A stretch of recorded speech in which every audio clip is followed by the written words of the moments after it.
Hi there. Welcome back to the Great Ace Attorney Chronicles. We're back with the red-headed boys, if you will, Fabino and Peppino. Wait, no, it's not Fabino. It's what's the fucking name? I don't know. It's Fabienne. Sorry. And when we left off, we came upon some interesting information that doesn't quite make sense based off what we currently know, which means what we currently know must not be the whole truth.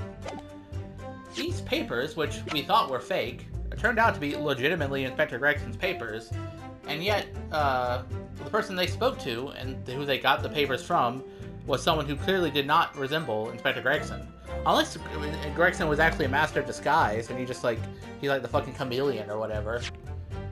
But either way, it's pretty strange. So, and I think I know, well, at least I assume I know what we need to present, because he's saying, oh, he has nothing to do with us, so then we throw that in his face. Yeah, that's a good shit right there.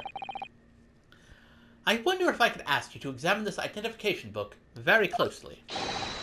Miss Lestrade? Oh, okay. She is still here. Why, Miss Lestrade? What is your intention here, Counsel? Is this really a fake, or is it genuine? That's the question, which we can't answer ourselves. I mean, Cesato had a pretty good idea, but... Objection! Probably best not to assume. Don't be ridiculous. No Scotland Yard detective would allow his or her identification to be stolen. Hold it. That is the boss's. Yeah, no question about it. It can't be. It can't be. As I suspected. The undercover detective who attended the Red-Headed League's enrollment on the day in question was the real Inspector Gregson, carrying out an incognito investigation. Yeah, but so was he like in disguise? He was pretending to be a fake detective? It's the law! Oh, damn, he just fell right over. Oh, order! But if the boss had his identification stolen, he would have reported it straight away. I mean, he was always on at me about it. If you lose something, report it at once, he'd say. Could it be, then, that the inspector was physically unable to report it? Physically? What are you saying? Unable to? You're not suggesting... Oh, but I am. Yes. It's quite possible that he was killed before he had the chance to report his identification stolen. No.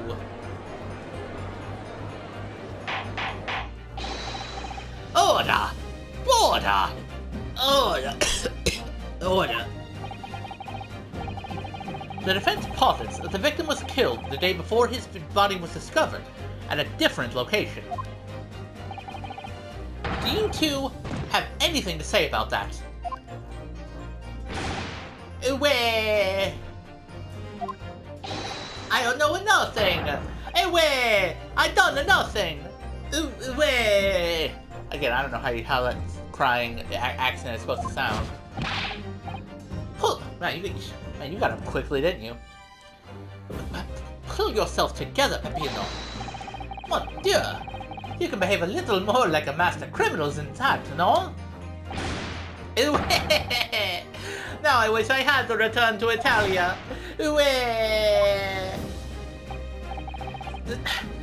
Stop crying, Peppino, please. Otherwise, No, Maya. Stop your whining and stop talking. Well, I believe I know nothing. I done nothing. Everyone just shut the fuck up, please, for like 2 seconds.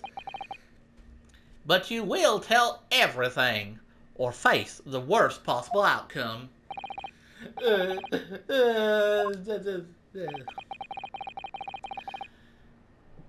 You will dry your eyes and testify again about these identification papers and the precise circumstances under which you came by them.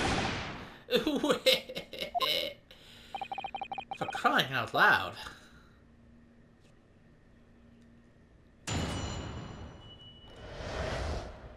The detective and the identification.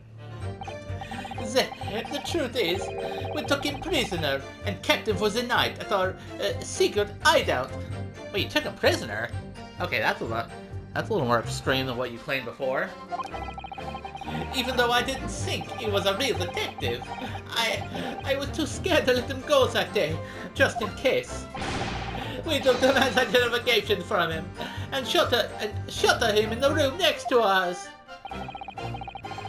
There might have been a little tussle, but we did him no harm, and the next morning, we let him go.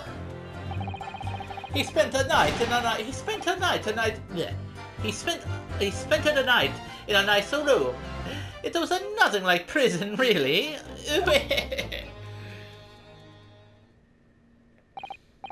This is outrageous. You were in prison, the man? But no, it was not like the prison. He was a very comfortable and calm and happy. Eh, Capo? It was never part of my plan. I swear it. Oof. So you think it was my fault, eh? Just because I got the date at the ferry wrong by a day. I do not think it was your fault, Peppino. I know it. No. Per favore, Capo. It's not fair. You should have plenty of time for gobbling back to prison, gentlemen. Oof. I don't believe this. How could he have been a real detective? Counsel for the defense, proceed with the cross-examination. So on the day before the incident, Gregson spent the night confined in this pair's hideout. Wait, so where is their hideout anyway? I feel like that's a question worth knowing. But oh, maybe they'll elaborate. Hold it! Do you realize what you're saying? You have to believe me. I never intended for that to happen. And I'm sure the detective did not intend it either. Do you think?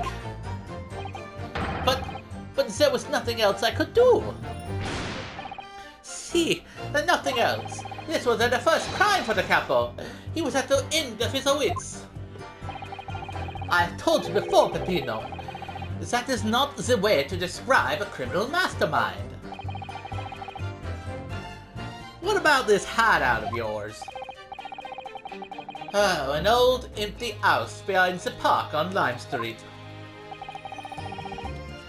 We wanted the place for 2 days. It was an inspired idea by the capo here. An impulsive idea, I would say. No, not impulsive, inspired. Eh, capo? What am I supposed to say to that, Peppino? And it was in the house described that you can find Inspector Gregson, was it? Ugh. Oui. But you have to remember, I was under the impression that he was a pretender, not a real inspector. That doesn't quite add up, though. If you didn't think the man was a real inspector, there would have been no reason to take him prisoner, would there? No, you're right. But we couldn't be completely certain. Even though I didn't think he was a real detective, I was too scared to let him go that day, just in case. Man, it sounds like a series of misunderstandings. Too scared? Why? Because! Why had he come to the park? We didn't know. There was a chance that he had seen to my plan. And if that was the case, he would go straight to the police station to blow the whistle on us. Even if he was just feigning to be an inspector, he was up to no good, without a doubt. I think most people would agree that it's you two who are up to no good. Well, see, you may be right. Capo? The point is, we were not able to escape from England immediately. That is why we had no choice but to take the man prisoner. What I don't understand is why the inspector felt the need to ensure you his identification in the first place. See, I ask myself the same question. We were writing down the names and addresses of all the people who we took 5 shillings from that day. I have forgotten what name he said, but the address, it startled me. See, address, Scotland Yard, Homicide Division, he said. Okay, I'm pretty sure that even a Scotland Yard would not say that they actually straight up just live at the station. What? He probably didn't like your face, Peppino. Anyway, I was not rude. I just politely asked him why he had said it. And that's when he started to say he was an inspector. Not long afterwards, he took out his identification. What was Inspector Gregson playing at? Honestly, yeah, it seems pretty weird. Doesn't make a whole lot of sense. Tell the court what happened next.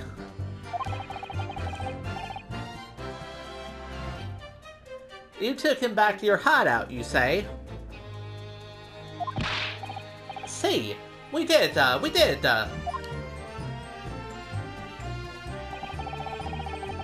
took the man's identification from him and shoved him into the room next to ours.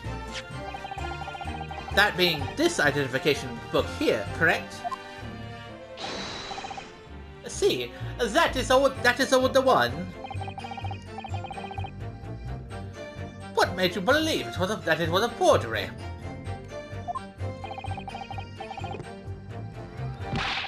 I never seen a real one, of course, but he was so suspicious, this man. Allora, I was thinking, it must be falso, Capo? Oui, it is just as Peppino I said. We were convinced it was not genuine. And so together, the hilarious brothers, we took the man captive. All we did was shove him inside a locked room. Then we made preparations to transport all of the money. In for a penny, in for a pound. There might have been a little tussle, but we did him no harm. Hold it! And the next morning, you let him go. Okay, yeah, care to elaborate on that? What do you mean by a little tussle, exactly? Boss, it was nothing. Just a minor incident. The falso inspector, he was a real piece of their work, Capo? What happened? Oof, it was a disaster. We gave him a nice room, and what does he do? There. In the middle of the night, he tries to escape to the ventilatore. Can you blame him? I mean, you were keeping him prisoner, so I can't exactly be mad. We chased him, bien sir, and we caught him again. Can you blame us? Wait, you didn't shoot the man in your haste, did you? Zota, who do you think we are? Of course not. I simply got out of him again. Okay, someone looks like they're enjoying some nice pasta. There was really nothing more to it than that. Excuse me. You seem to have something on your mind. Mr. De Brosi, is something wrong? Me? Something Mr. De Rizzo just said seemed to make you, well, it seemed to make you act even more strangely than usual. What was that all about? Cavolo, at times like that, you don't want to have the capo after you, believe me. And I speak from a personal experience. personal experience. That is enough, Peppino. There is no need to say more. The truth is, the night before we put the red-headed lead plan into action, I was scared. It was not fair to the capo, but I tried to run away. It's a shame you didn't manage it. But the capo here, he came after me like a turbine, eh? And he dragged me back to the house, kicking and screaming. I still have the bruises to prove it. Eh, capo? Bruises, you say? Ah, you want to see, huh? You want to see my fantastical bruises? That's enough now, Peppino. No one wants to look at any part of you. What did I do, huh? I show you or I don't. I show you or I don't. For the love of God, just fucking... Yeah, okay. Yeah, you tell him, Cosmo. You do. Now. Allora, if everybody wants to see, then I do it. God damn. Those are some pretty nasty looking bruises. Ecco, you see. It's still very visible, eh? That red ring around your neck. You got that when you were dragged back to the house. See, See, the capo. Sometimes he is very rough, and I say that's enough. But yeah, man, that's a rather nasty looking bruise. Did he literally just drag you by the throat up back to your house? Peppino's neck is nothing to do with what we are talking about here. You have my word.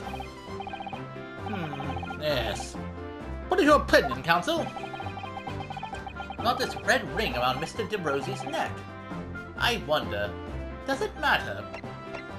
I feel like it actually is, to be honest. I mean, again, they wouldn't just show it off and have it not be relevant, you know? Mr. De Rosie, I'm going to have to ask you to amend your testimony with details about that mark on your neck. Hey, Capo, you see? Everyone is interested in what I say, eh? Ugh. Very well. You'll amend your testimony as requested, Mr. Rosie. See, if you really want her to know.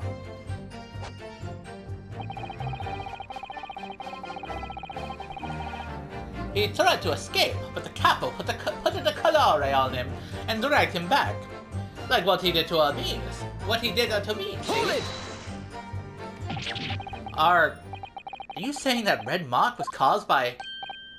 See, a big color. I don't know how you pronounce that. Is that colare or just you say like collar? I mean, it looks like colare, but a big colare made from other leather. Wow. So, okay, that's a little. Quite curious, I might say. A leather collar. I didn't know Mr. De Rizzo was into leather play. Is this true, Mr. De Rizzo? What? We had a Saint Bernard tome when I was younger. Oh, yeah, of course. It is a souvenir from that time, with a very strong chain. Clearly. A strong chain. And you put that around your friend's neck. Oh, sorry, I got fucking confused. And you put that around your friend's neck. I mean... What friends do to each other in the sanctity of their own, abode is really none of my business. I'm sorry. I was so angry that he was leaving me alone. You did not have to tie that chain to the leg of the bed, though, eh? I would not have tried to run again. You didn't do that to Inspector Gregson as well, did you? Hopefully, yeah. Treat the people equally. It's a capo here's motto, eh? It's starting to sound a lot more like a prison all of a sudden. The capo is a tough, but the capo is a rough. I shouldn't have done it. So, the following morning, when you released the inspector, he had a red ring around his neck, just like me. Peppino, s'il vous plaît. Leave it now. Now you know, eh? The capo here. You don't want to tangle with him, eh? But for the inspector, it's not so bad. He spent the night in a nice room. It was nothing like prison, really. Away. You took away the man's freedom. However comfortable you make it sound, you were still holding him prisoner. If you say that, then I say this. There is something that takes away our freedom too. The lack of money. I know that feeling. So we are the prisoners as well, eh? All of us. We're all prisoners in this thing called the society. Huh? No money, no freedom. This is the truth. It makes me mad, and it makes me sad. What can we do? Not take people prisoner? I mean, I don't know, man. I understand being poor, but you don't gotta, like, imprison people and collar them like dogs, you know?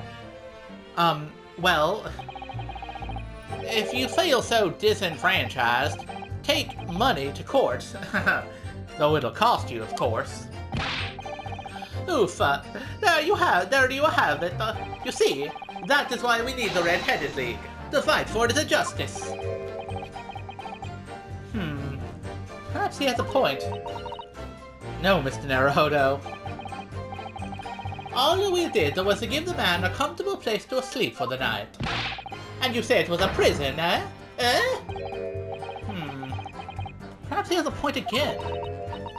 No again, Mr. Naruhodo. You should have heard him snoring. But if anyone was disturbed, it was us. Not much to go on, really. That testimony does make me wonder, you know? About this pocket watch belonging to the inspector, I mean. Ah, yes. The one he treasured so much, apparently. If he was confined, but not restrained, as the witnesses are implying, he would still have been able to wind his watch. That's very true, yes. So did Inspector Gregson actually die while he was being held captive by these redheads? In which case, is it possible that these two young men are responsible for Inspector Gregson's... To be honest, I find that hard to believe. They're kind of wimps. Perhaps we should try to find out exactly what happened. Very wise, Mr. Naruhodo, yes.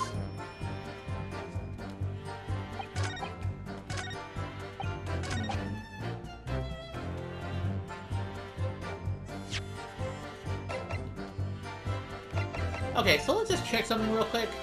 So, if we're assuming that Inspector Gregson was in fact... Hold it! Oh, fuck. I did not need to do that. Sorry. But yeah, if we're assuming that Inspector Gregson, you know, was confined, then that should imply, with a collar, by the way, that he should have the same mark that Peppino has. So, but yeah, I don't remember seeing any particular mark on Gregson at the time. Let me double check the his crime with the photo. Yeah, I don't see no mark around here, pal. So either you're lying or you don't got Inspector Gregson.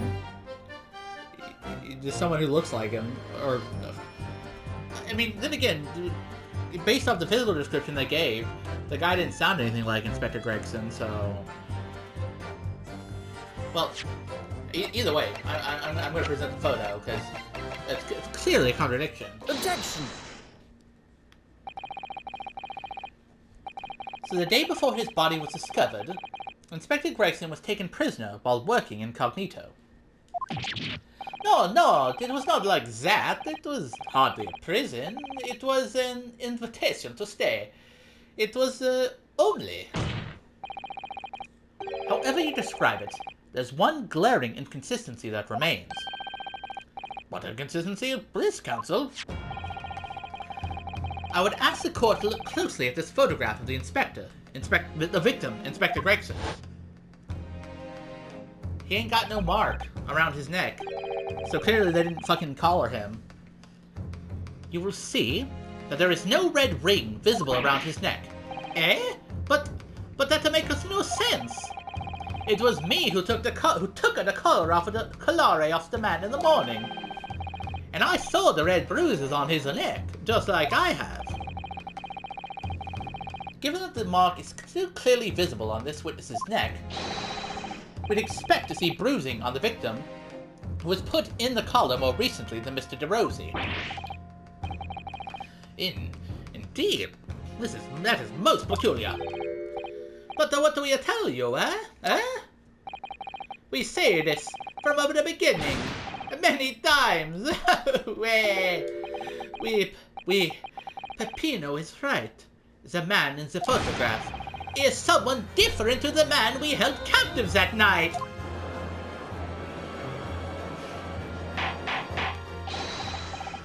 Okay, so now the question is, who was the person they held captive that had Inspector Gregson's papers for some reason?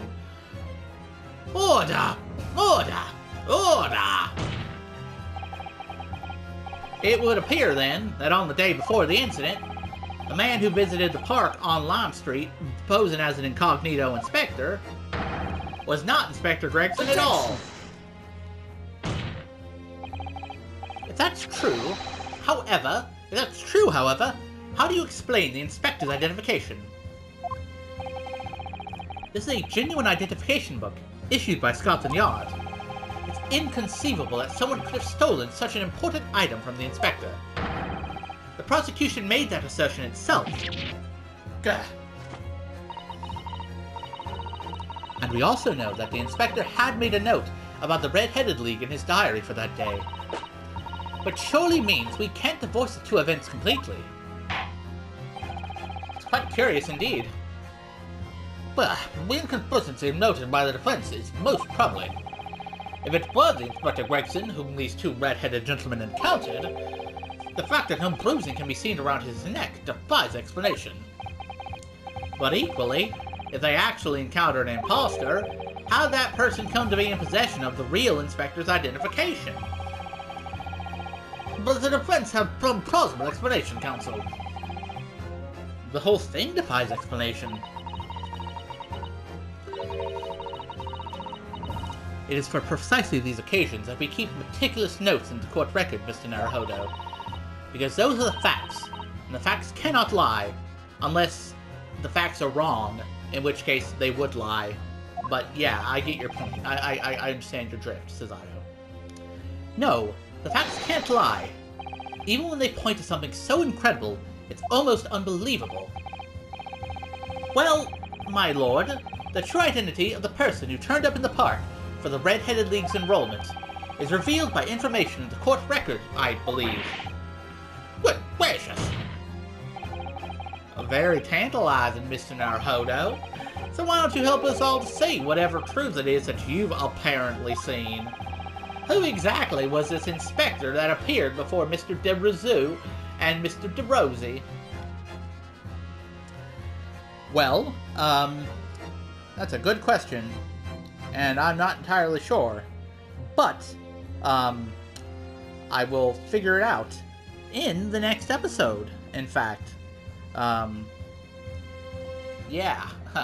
Honestly, I'm not sure, because either way, there seems to be some kind of contradiction at play. But, I don't know. We'll figure it out in the next one. But boy, didn't know Mr. DeRosie was into such interesting forms of play. Oh well.